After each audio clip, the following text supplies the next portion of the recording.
All right, this is landing page analytics. Stop guessing, start measuring. Most local service businesses have no idea what their landing pages are actually doing. They just see some leads come in and hope it's good, right? Landing page analytics turns your website into a measurable sales asset, and you can stop arguing about design and start making decisions from data, not from thinking and feeling, right? So the one metric that matters first is the conversion rate.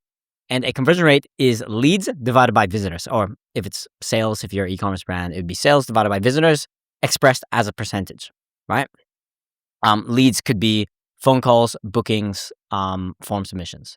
So if 200 people visit your plumber page, if you're a plumber, and call 20 call or fill the form, then that is a 10% conversion rate, right? 200 divided by 20 is 10. You learn this in school. Everything else you look at is there to explain why that number is high or low. So you need to define what a conversion is on your page. We want to pick one main goal for each landing page, right? And for some industries, it may make sense to have the number and the booking, but anyway. For emergency services like plumbers or locksmiths, the main conversion is usually a phone call. So that is your conversion event. For dentists, cleaners, landscapers, it might be a booking form or a quote request or the actual booking, like calendar booking software. You then track how many visitors complete that specific action. So a basic funnel for landing page analytics is we want to think in steps, not just totals. Add click or Google search click or, landing page view, however people get to that, whether that's from a Facebook ad or organic or direct. And then click on main call to action button or phone number, right? Completed form submission or connected call, as in like how many people actually, if it's a two-step, like where it opens a pop-up, then we need to track that. And of those leads who completed the form submission or did a successful connected call, we want to track the booked job or appointment, and we want analytics for each of these steps, right? So from click to landing page view, because sometimes people leave before it loads. Click on the main call to action button, form submission of those form submissions and what turned into jobs. Cool. So the 4 numbers every local service page business should have and should track is total visitors to the landing page. This is the number of people who click the main button or our phone link, right? Also the number of people who click the main button or phone link. We also want the number of actual inquiries or bookings that go through, the conversion rate from visitor to inquiry, and it's optional but powerful is cost per inquiry as well if you run paid ads. It's good from a advertising standpoint, but in terms of the landing page conversion standpoint, cost per inquiry isn't super duper relevant. Although, at the end of the day, we're trying to make a profit for the business, right? So those are the 4 metrics. So an example metric for a local HVAC landing page is, let's say 1 week we get 500 visitors for Google Ads, right? That's like 500 clicks, cost per click of like $3 as an example. 120 people click the, schedule my AC tune-up button, which is your call to action. So that would be 500 divided by 120 divided by 500. That's 24% conversion rate from view to button click. And then of those clicks, 60 people finish the booking form or call and speak to your team.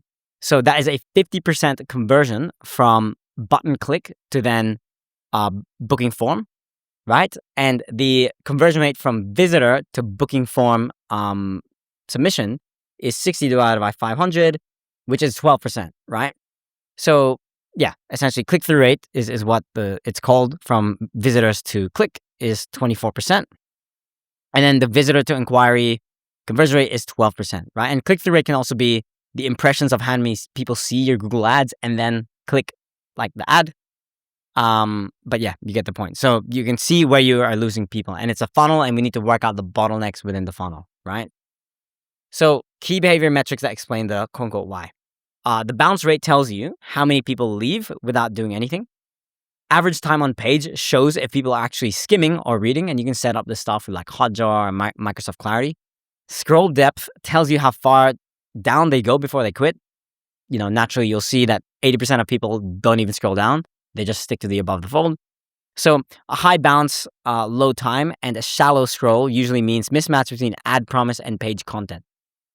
This means that from the ad creative or the Google search ad, we're talking to the wrong people, and actually coming up with things that would tell people that this isn't for them, right? So good behavior, but low conversions usually means the offer or call to action is weak, right? As in people scroll and people view and all that, but our offer is just not good enough, right?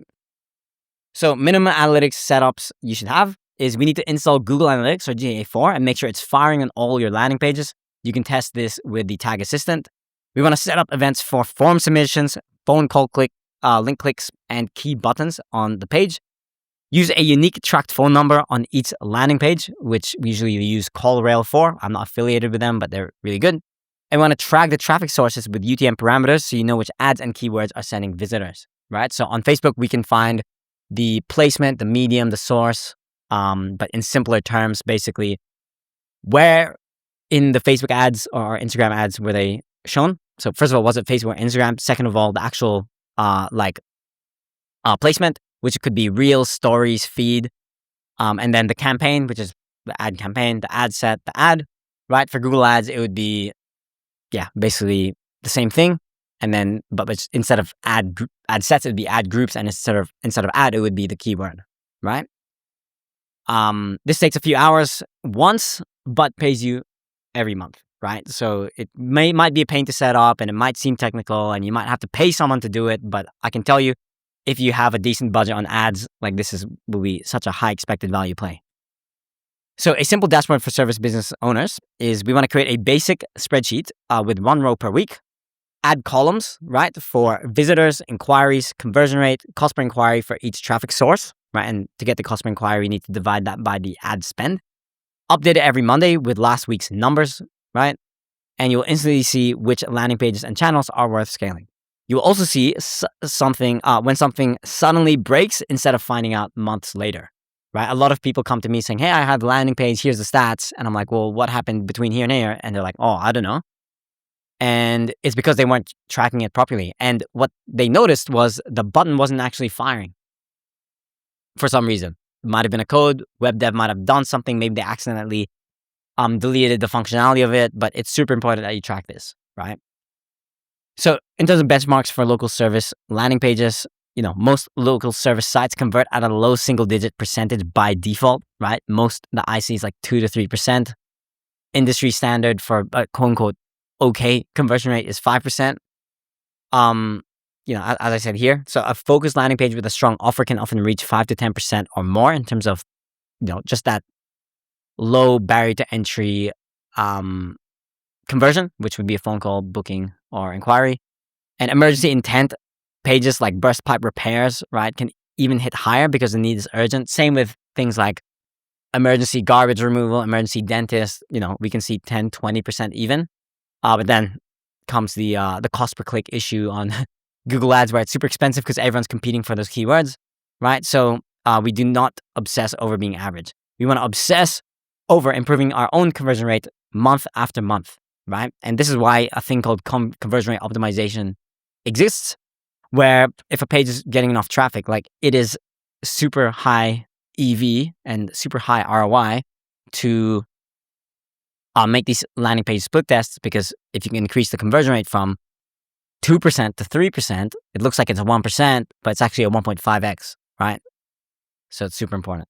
So how to use analytics to prioritize fixes. So if visitors are low, fix traffic first with better ads or better rankings for SEO or better search impression share for Google Ads.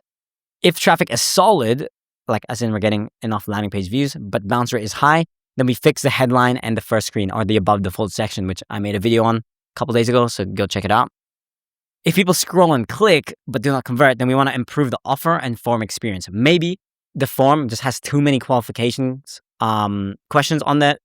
Usually we start with name, phone, email. Sometimes you might have to add suburb. Sometimes you might have to add budget or what they're looking for specifically, but all that just adds an extra friction. So usually you can just reduce that.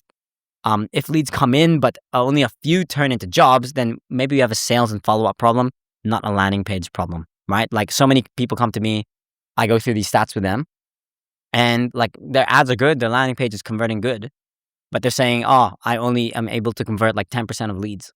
And I realize it's because they're calling their leads super slowly within 48 hours when it should be within 5 minutes, right? And then, the other thing is like the actual skill of booking people into jobs or quotes or appointments or whatever, that similar thing is to you.